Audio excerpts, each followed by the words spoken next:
I want to end with a little game. I don't know if you've seen these where it's a blind ranking. Have you seen what these are? A blind ranking. So we're going to do a top 5 Apple products of all time. But I'm going to give you them one at a time and you don't know what the rest of them are. So you have to rank the first one without knowing what 2, 3, 4, and 5 are.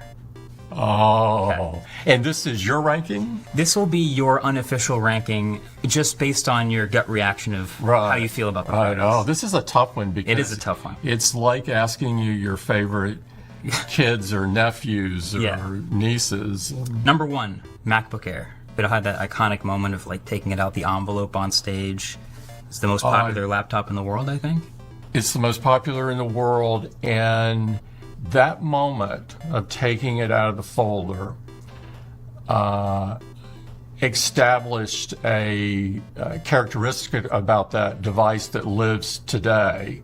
The first one, it wasn't about how many people would buy it. Yeah. It was about establishing the foundation. Was that the first Air?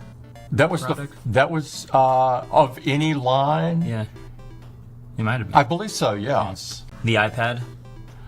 You know, tablets had been in the market for a long time. Mm-hmm. Well, our objective is never to be first. Mm-hmm. Our objective is to be best. I remember all the rumors leading up to it. And there were many rumors leading up to it, and people thought many things that weren't too nice about it in the beginning, including the name.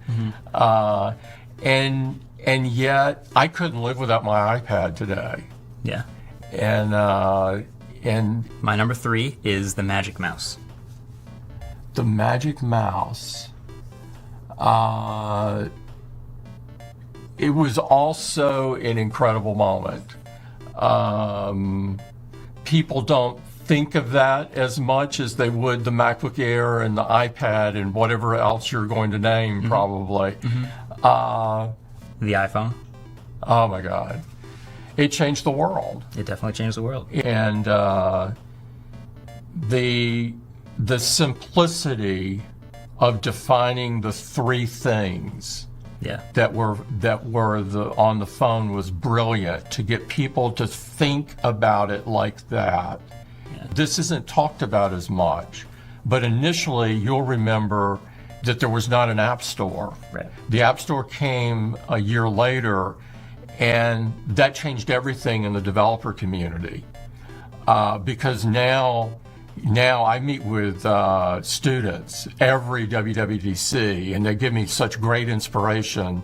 There were no students in the developer community at that particular point in time. Mm-hmm. Now the developer population is very diverse from an age point of view and everything else, and it just fundamentally it became an economic miracle for people, and got well outside of just doing it for a hobby. It was. Last but not least, Vision Pro. Oh, I love Vision Pro. I was just using it last night to look at the screening. What do you use Vision Pro for? I asked everybody who has one what they use it for. I use it for the entertainment value. I use it when I want to do multitasking, because I find the multiple windows really effective in doing this. I find that it's still an emotional experience to look at your photos, and with Vision OS 2, being able to take your old photos and make them 3D, I think is a big thing. Yeah. And, you know, I lost both of my parents and before Vision Pro came out, and being able to go back and look at those photos differently is something that, you know, it's an experience you can't replicate. For sure.